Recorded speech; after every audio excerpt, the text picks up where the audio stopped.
Welcome to the Connected Teamwork podcast by Growth Leaders Network. How do we learn to truly thrive together?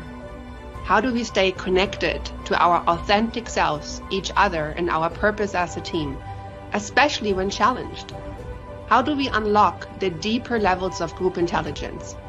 Enjoy this episode of the Connected Teamwork podcast and learn practical tools to evolve the connectedness of your team to its next level.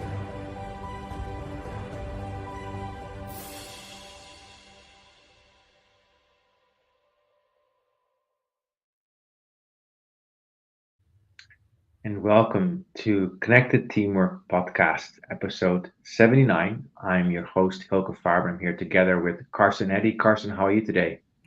Hilke, I am here. Always a pleasure to be with you, my friend.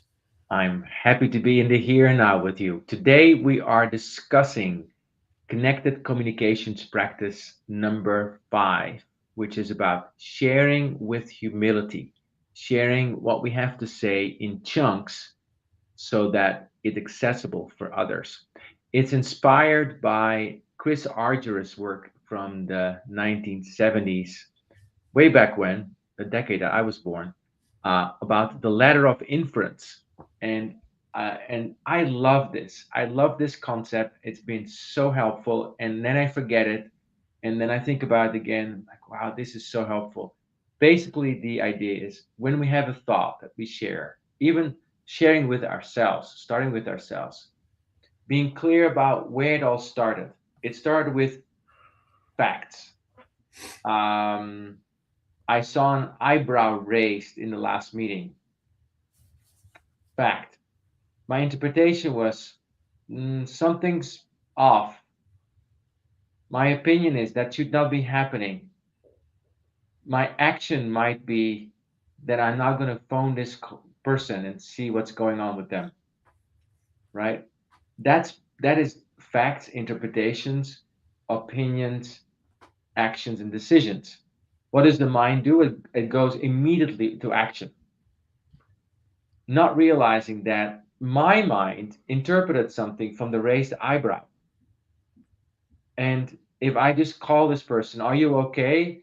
This person might be like, what are you talking about?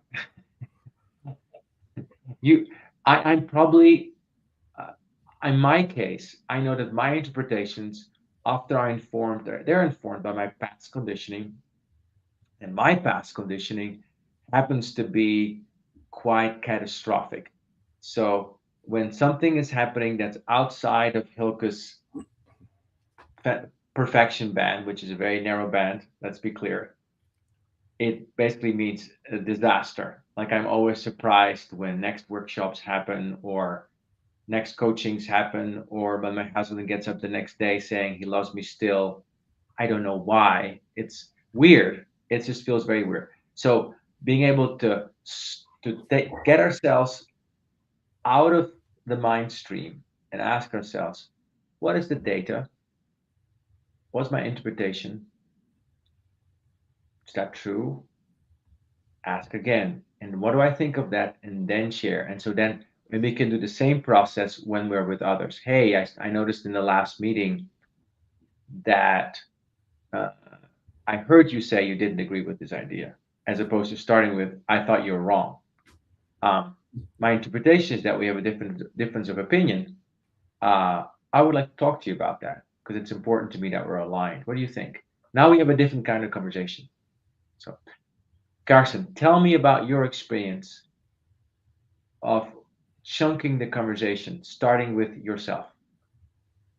Yeah, I think assumptions can be dangerous. And so, I think in my experience leading teams, but also in other realms, being in sales and working on strategic deals with customers, even in marriage and parenting, one of the most dangerous things that we can do is walk in with a story and treat it like it's evidence.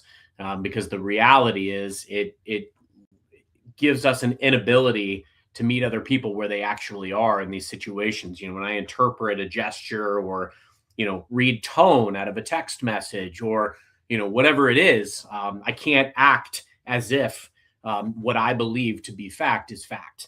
And so I think that's what's really important is that, you know, if I confuse my own interpretation as fact, then I stop listening. And when I stop listening, then I'm not connecting with that person or with that situation. I'm not attuned to the reality or curious about, you know, what's on the other side of the conversation. And so that's my experience. And I think the sharing in chunks piece, as you can't walk into a situation, and even if I have a experience or even if I have some intimate knowledge of the situation, it's impossible to walk in and just do broad strokes, you know, in a conversational situation or in a teamwork situation. I may have a very strong opinion of how things need to be or should be or can be, but there's also multiple ways to arrive at the desired outcome. And unless I go in open-minded, or also like thinking about what are the critical points of each chunk, right? I need to make sure that the relationship dynamics are in play and working. I was actually on a conversation earlier today where I very actively saw a situation where few people on our team having a conversation, they had a difference of opinion. They work well together in the grand scheme of things. I was asked for my opinion, and I could have absolutely gone down a very specific path. But my primary goal is that these people work well together. And I also see a different end game where it may not even be, I mean, it's a hypothetical. It may not even ultimately be our decision to make. So there's no need to, you know, stand on ceremony here and make sure that I'm right.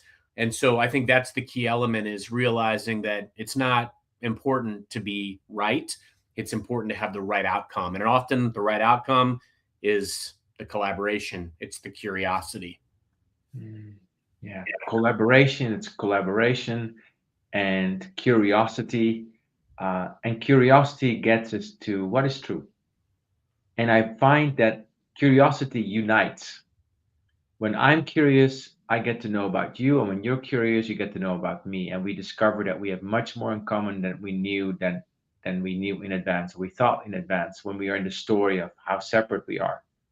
So, if I bring this back to conversation, I love what you said about don't confuse your story with the facts, right? Don't confuse your interpretation with the facts. And to me, Carson, this is so important because the primary function of our nervous system is survival, not curiosity. Mm. So, what kind of stories and assumptions does our brain come up with first?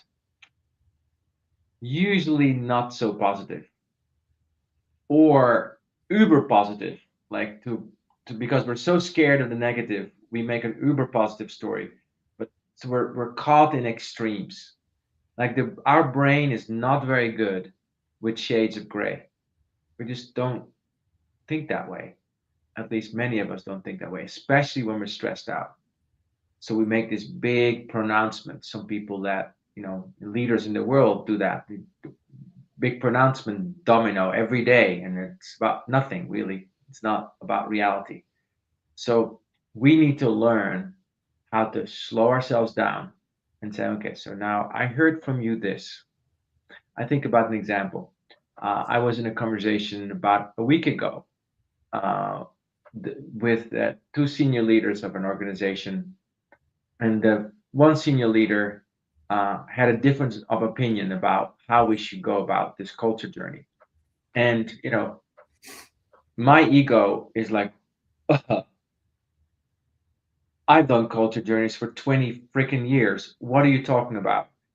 Going immediately to interpreting her disagreement as you're threatening me, and I should take care of you as quickly as possible by being smart and undermining you. Right? That's what the story I go into with the survival brain. I take a step back, I can hear, oh, this person, the senior leader, what he's saying actually, well, there's a real point to it. Okay, maybe we can, like their point was to do more in smaller settings and less in bigger settings. Maybe we can do more in smaller settings. Might be more valuable. as opposed to you think it's bad and I think it's good and now I think you're bad and so on.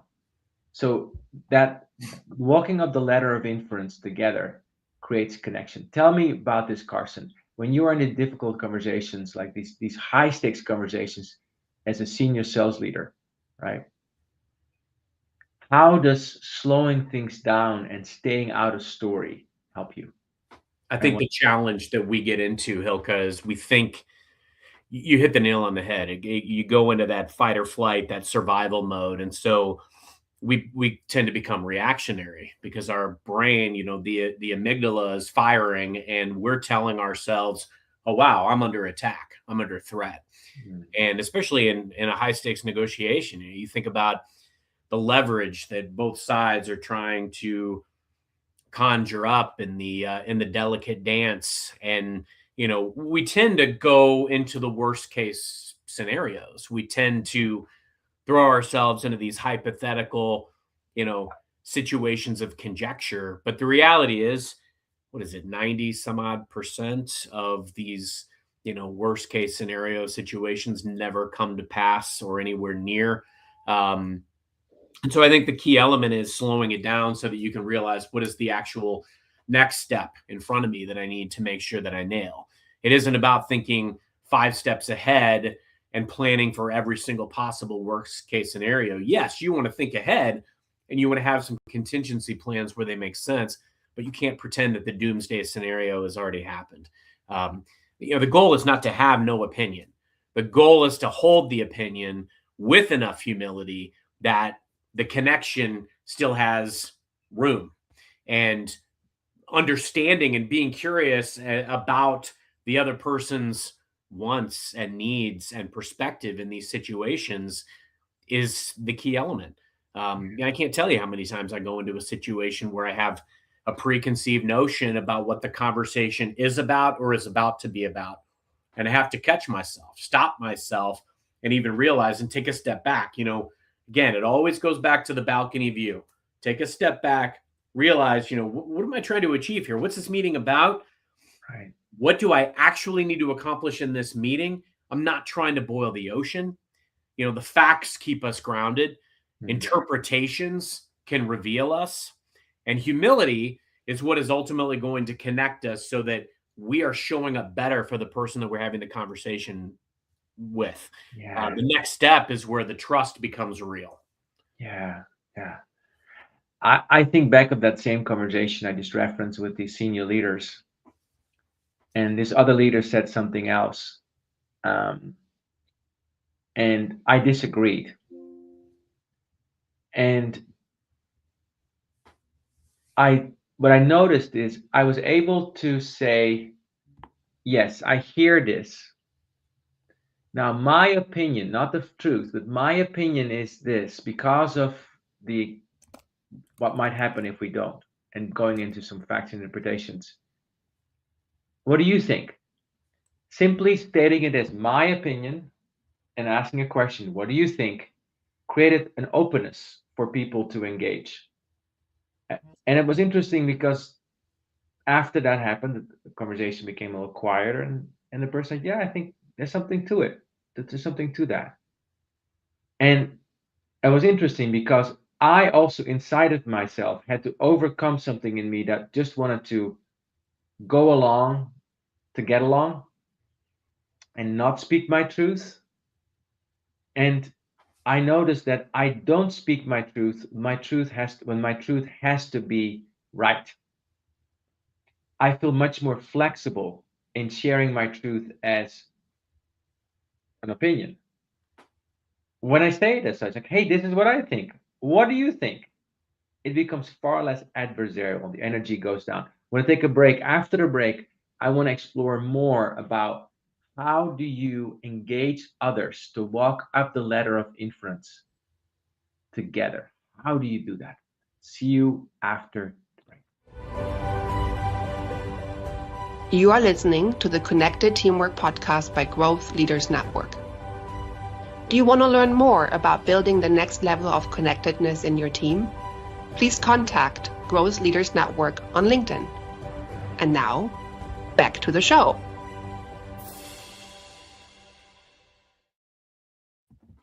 We're talking about connected communications practice number 5, which is about sharing with humility in chunks. So how do we help the other do this together? And so one practice I found is to keep asking questions. So other example, I saw that you were late in this class, that you showed up 5 minutes after the beginning of the meeting. Did you see that as well? Yes.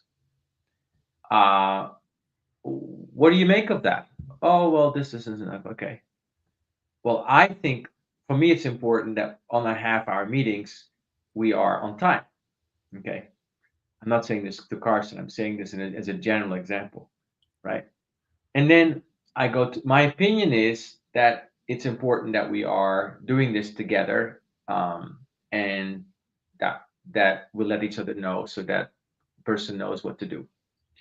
So therefore, my request is, so what do you think of that? And then therefore, my request is that we schedule our meetings maybe 5 minutes after the hour or something like that, so we can accommodate and we both know what we're up to. By asking questions, the other person gets a chance to say their truth and maybe tell me something I didn't know. I always loved the story of the blind people and the elephant, and the first person by the standing by the belly is asked, what's an elephant like? And they're like, oh, it's like a ceiling. And the person standing by a leg says, oh, it's like the pole, and by the tusk it says it's like a knife. Who's right? We're all right. The problem is the ego mind believes that I have the truth, and I know that I think that not being on time means you're not reliable. That's not true. That is my frame of reference. Let's talk about it. Now we can co-create a truth that's both true for both of us. Carson, tell us about how you engage people to walk with you as you share your letter of inference. I love how you articulated that too, Hilke, because it's incredible when you think about the assumptions that we make and where it takes us. Like to feel that somebody is unreliable because of a sliver of an experience that we had with them, and we have to be very careful about that. That's why when you're engaging with somebody, I always try to start with shared reality. Not just my conclusion, but to kind of again slow it down and articulate. Here's my observation, or let's start with what we both know to be true about this situation. So you're kind of walking down a similar path. And then if there's a fork in the road, inevitably, you can address that more or less when you get to it, as opposed to jumping several steps down the road and not taking the person with you. Furthermore, like narrating my thinking instead of declaring it. So, because I think this is where a lot of times we lose other people. We skip the middle part. Like, hey, the way I'm kind of thinking about this, or right now I'm reading this book, The Tribe of Mentors by Tim Ferriss. Phenomenal book. He interviews a lot of incredible thinkers and, different walks of life. And one of the key pieces of advice that was given by one of the people was, state your perspective, but then ask for what the other person is thinking, ask for guidance and feedback, ask where you might be off. So saying like, hey, when we tackle this is where my head goes, but tell me where I might be off. Being respectful of the fact and embracing the fact that there's other perspectives out there. Because the biggest challenge that I see in the world, and I was reading an article the other day about, as much as we feel very disconnected and polarized sometimes in the world that we're in, we're not really that far apart. There are things that exacerbate the feelings that we get because of things that get thrown around and interpreted on both sides or multiple sides. But the challenge is that the truth is somewhere in the middle. And fundamentally, everybody is or should be after the right things. What's right for human beings. And so I think the key element is acknowledging the fact, hey, I could be wrong here. Asking questions like, what am I missing? Does that line up with how you see things? I care more about getting it right than being right. And that's the mentality I've got to have, Hilke. I care more about getting it right than being right. Going back to what you just said, that there is a addiction to polarization, and feeding the tribal survival brain is very lucrative. Right? Division is very profitable because why?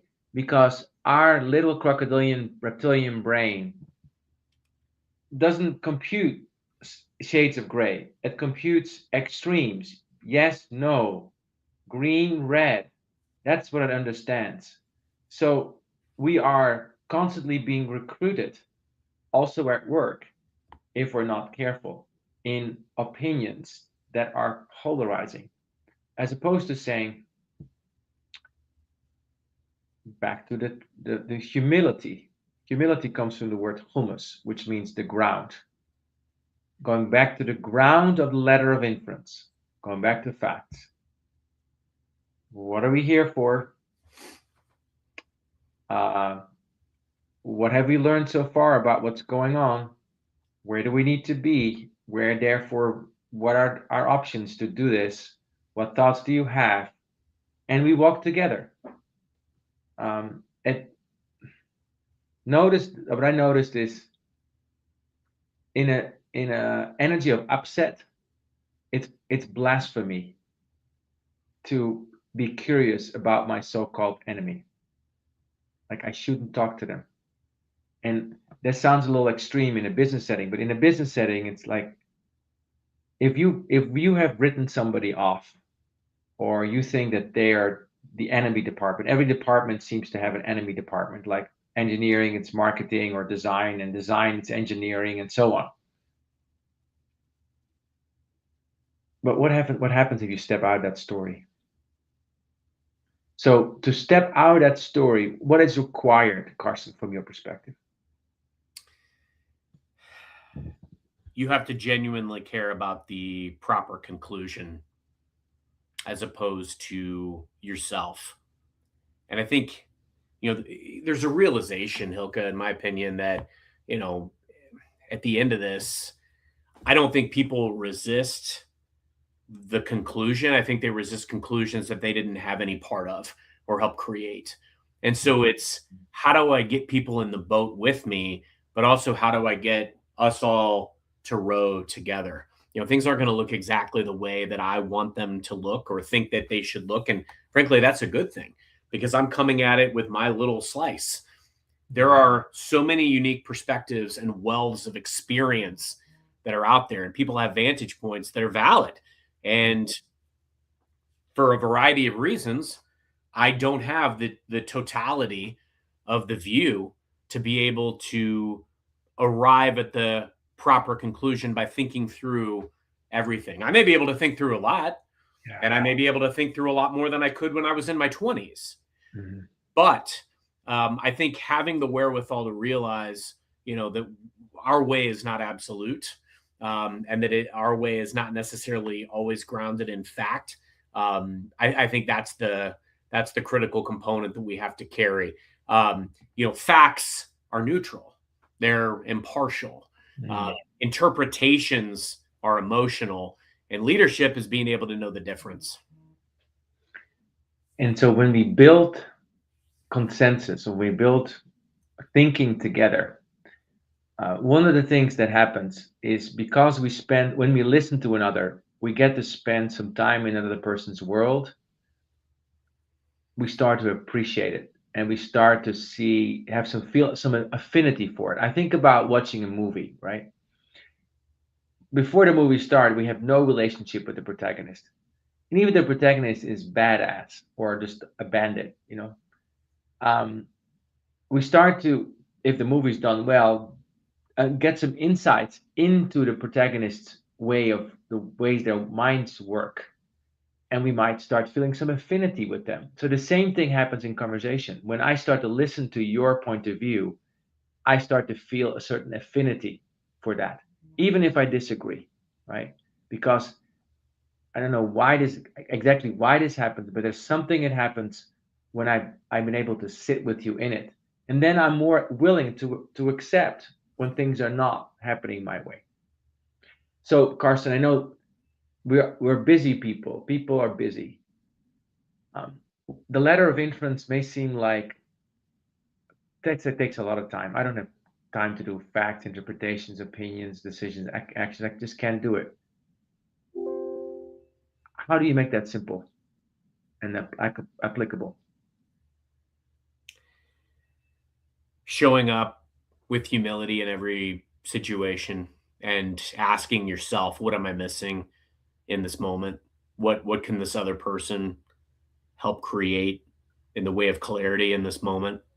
You nailed it. I mean, you have to simplify it, and you have to almost multiple times a day reground yourself, in these situations. Because I think, the reality of the matter is connection happens when people feel seen and not corrected.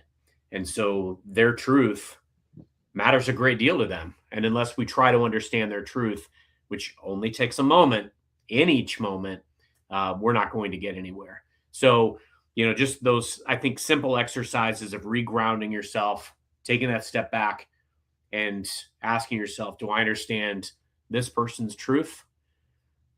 That's worth the investment. When we value the other person's truth, the other person will feel valued.